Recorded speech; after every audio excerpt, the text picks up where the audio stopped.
How's it going, everyone? Welcome back to another World of Tanks video. Today we're going to review the IS-7, which is one of the oldest tanks in the game. In fact, it might actually be the oldest tank in the game, along with the E100 and the Mouse. Please correct me if I'm wrong, but it should be the oldest tank in the game. Now, this tank has insane armor when you can use it properly. I'm going to go into TanksTG for this. Okay, so here we are on TanksTG, and as you can see, this is a great website for viewing everything. Most players do know what TanksTG is. But if you don't, then you can basically go and view any armor profile in the game, and it will give you a nice little visual demonstration of how the armor works. Now, as you can see, this is the IS-7. Now, if it's facing on like this, you can see that, yeah, good luck, honestly. Even if you do have that much pen, like, you're going to bounce because it's completely sloped. So, you know, and no gun usually has 350 pen. Unless it's a Jagdpanzer 100, but even then you're going to bounce because the further along you get, ricochet. You know, because this is all curved, so the armor is going to be more effective. Cupola wise, yeah, you're not going to pen that. Honestly, there is no point going for these cupolas. Like, unless you're kind of this high, then you can shoot down on them. Then sure, you can get away with that. But if you're going to look at it like this, yeah, that's not going to be very fun times for you. This used to be a weak spot, not anymore. The little driver's hatch. This is completely, there's no point shooting it. Don't bother. It's a complete waste of time. The one thing that I will say is, if he points his gun up like this towards you, you can actually get shots in under here. Now, you're still going to need about 250mm penetration, but if obviously you're in a tier 10 tank and you're going to try and shoot it, you know, most of the tier 10 tanks do have that around 250 as standard. You can also pen it roughly around about here, depending on how it, you know, turns its gun. Its lower plate is also pretty decent. I mean, 240mm of effective armor. That's going to be annoying for any tier 8 tanks and even some tier 9 tanks. So the way you want to play this tank, if you can, is get it hull down. Now, you want to try and get something like this.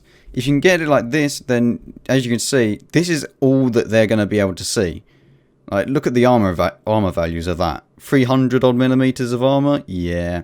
And even if they go for here, you just, yeah, you've not got a very good chance of actually going through because of the way it's angled. Now, one thing that I will say is, if you're going to try and side scrape like this, yes, the armor is very nice on the side, but you're going to then weaken this pike nose front because it's going to go down to like 230mm of armor.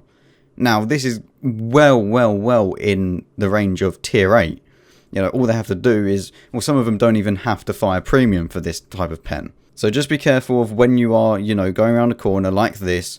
You want to kind of not over angle this nose as much.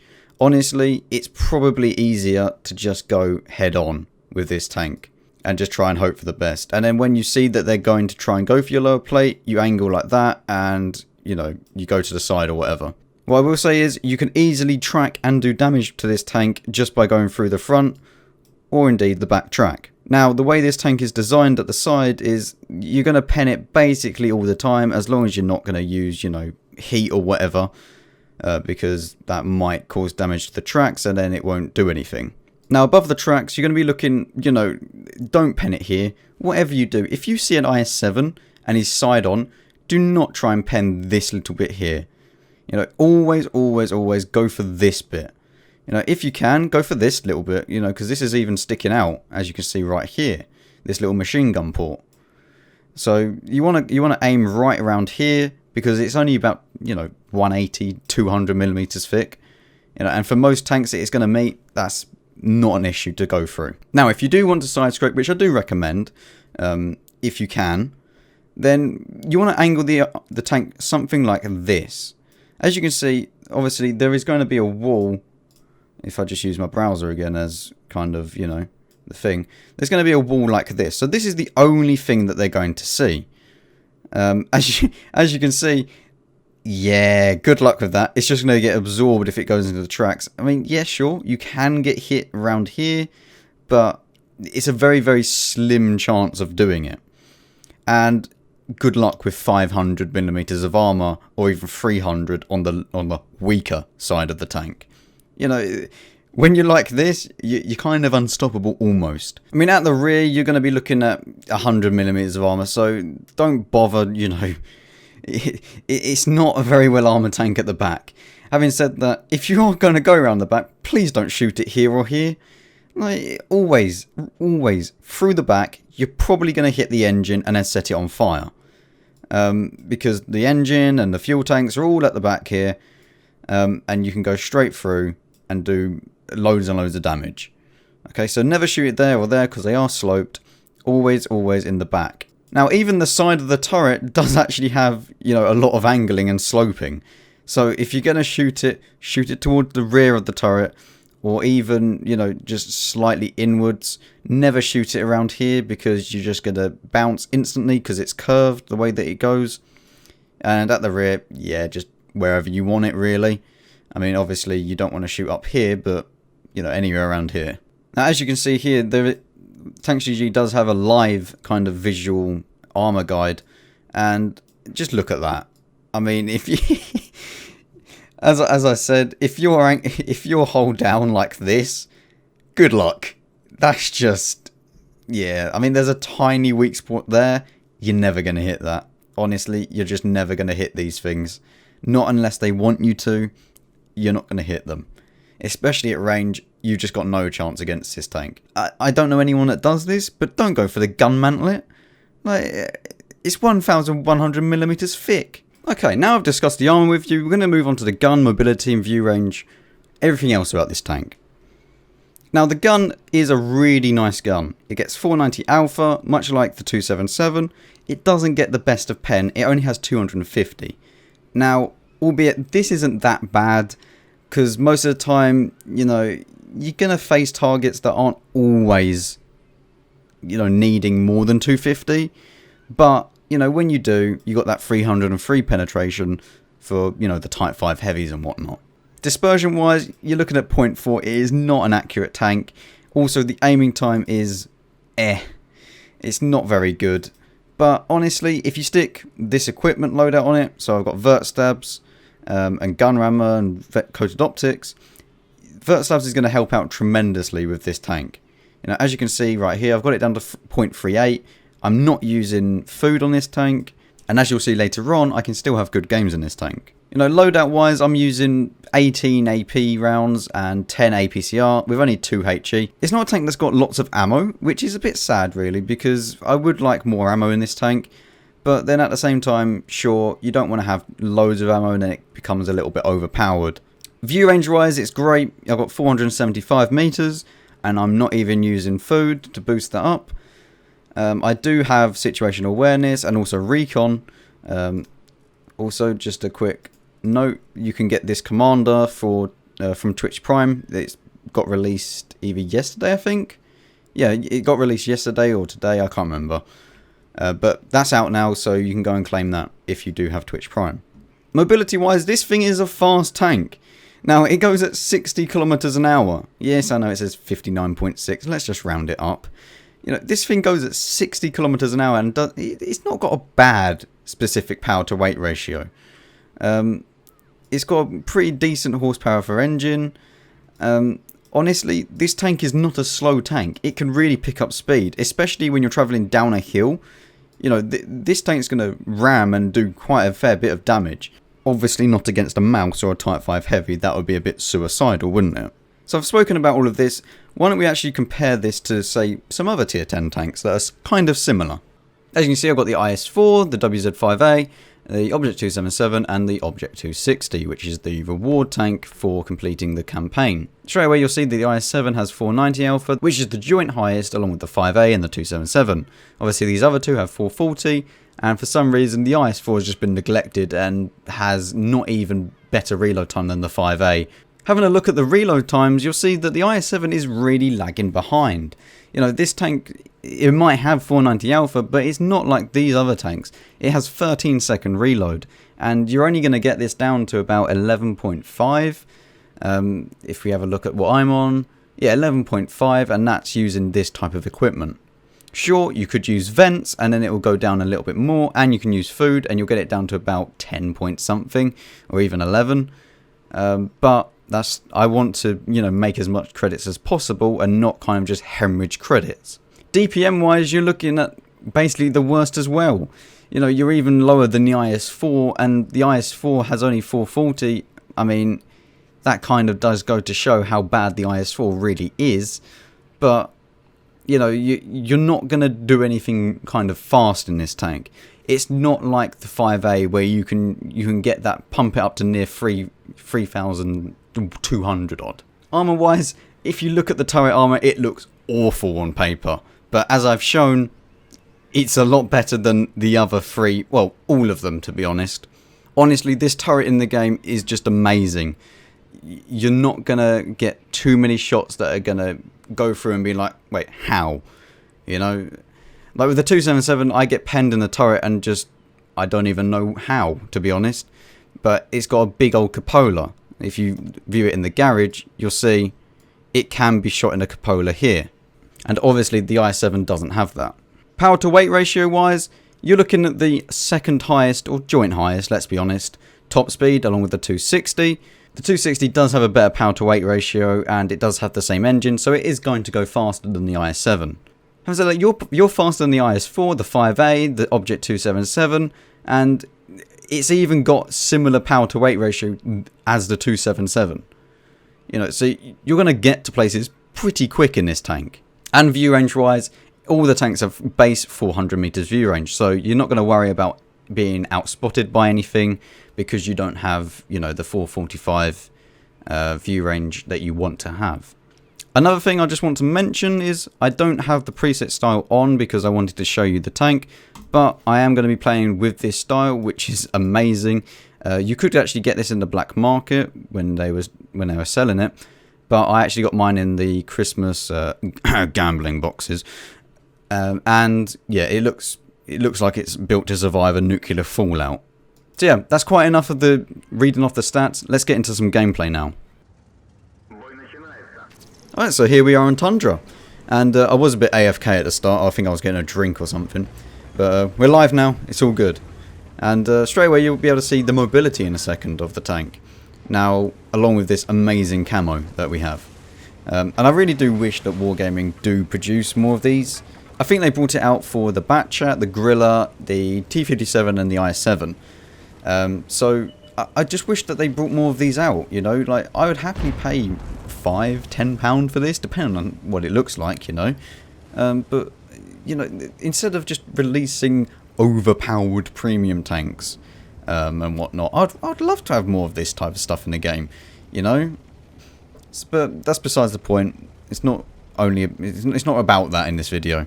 We're now going to be pushing up onto the left hand side of the map, and we do actually have support. Usually you don't have any on this side of the map. Usually everyone's gone to the hill and then we just die and lose the game. But we are about to meet our first enemy. Now right here I'm trying not to expose the hull armor, and I only want to expose the turret so that he can't really pen me, and we do manage to do that. Put one into his lower plate. Obviously the lower plate is quite weak, as I've already explained, and 250mm of armor is enough to go through it. I don't want to shoot this T-30 next to me, but we do put one into the track and obviously track him and do damage at the same time, which I've explained also. Now, can we finish off this guy before anyone else does? Yeah, it's nice and easy. Nice solid 9 damage with our shell there. And I mean, honestly, the most limiting factor of this tank is the amount of rounds that you have to, have. I feel like 18 isn't really enough always in this tank, especially if you miss a few shots, As you can see, 0.38 accuracy. This has worse accuracy than the Skoda T27, but it feels to me like this tank has much better accuracy than the Skoda T27. It doesn't really make sense. Unfortunately we didn't spot him, so we didn't get any damage for the assistance damage there. But now we're going to try and just progress up, and I want to try and get behind where this lurver is and then push round and then try and get behind the enemy. Right there I was thinking I could take a chancy shot on the move and try and get him, but I waited until he exposed a little bit more of his tank. As you can see, we're already up to 2k damage with Well, there we go, 1,200 spotting or assistance damage. And, you know, we're just going to progress forwards. Lots of people will just stay where this VK and the T30 is because they don't want to get shot. But we're in a pretty decently armoured tank, and even the side armour of this tank is insane. Can we shoot this Jagdtiger? Goes straight into the track. That's a bit unfortunate, to be honest. I would have liked to have hit him as he was coming down, but oh well. Now, we're going to try and see... Oh, there's a bit of a Stritzwang over there. Oh, no, it's not. It's an SU-101. Good bit of misidentifying the tank. Just ignore me. I'm bad. But no, so the Stritzwang's over there. There we go. And honestly, if you're trying to pen this tank with a Stritzwang, you're going to do it basically 90% of the time if you can see his hull. If you can't see his hull, though, good luck. Because much like every other tank in this game, you can't really pen the IS-7 unless he wants you to. You know, if a good IS-7 player is playing the tank, then you will not get a shot where you can actually pen him unless, you know, either he wants to make a risky play or he's just an idiot and wants to, you know, just let you have a shot at his hull. You know, because the turret on this tank is the strongest factor of this tank. Now, there's a sneaky little Batchat over there, and he's quite annoying, but, you know, he can't pen me in the slightest. I'm not sure if that's a Top Gun or not. I'm pretty sure it is, with 300 alpha. But we're just going to try and get into this dip. Now, I want to get into this dip where, just before the Stritzwang is and the Batchat, if we can get into there and try and take out the Jagdtiger, then we're going to be in a pretty decent position, because the Jagdtiger should only see my turret, along with any other tanks that are around. As you can see, we have sort of won the hill. I mean, I don't really know what's going on at the hill, to be honest. We are winning at the moment, but there you go. Look, the Jagdtiger doesn't really have a chance, and we're just going to keep pumping shots into him. Now, I don't think that tracked him. I'm not entirely sure, but he just wants to kind of sit there. If that did track him, then I understand why he was sitting there, but I don't think that is tracking him. You know, maybe I'm hitting his engine, or I'm knocking that out completely, because this is a higher caliber gun, so it can do quite a bit of module damage if it goes in. And right now I was going to just push up, but I was thinking, well, there's an SU-101, I might as well take him out. And he doesn't really seem very, yeah, map aware. So we take him out. We're now up to 3 kills, which is going pretty well. Or is it 5 kills? I don't even know. It looks all the same on my screen because it's only in a small screen. 5 kills, I think. Yeah, 5. So yeah, now we're going to try and take out this Batchat. Unfortunately, we couldn't take out the T95, which would have been nice. But, yeah, it doesn't really matter. We're going to try and take out this Batchat now. And I've got to kind of be a bit careful here, because he could just clip me and then, you know, I don't think he has enough alpha in his clip to actually, you know, finish me off completely. But I don't really want to lose, you know, most of my hit points in this situation. You know, we've still got quite a few enemy tanks on the enemy team. Now, I don't really know what he's doing, but right here I go up to try and make him, you know, shoot my side, if you will, and then go back down so that he doesn't have the gun depression.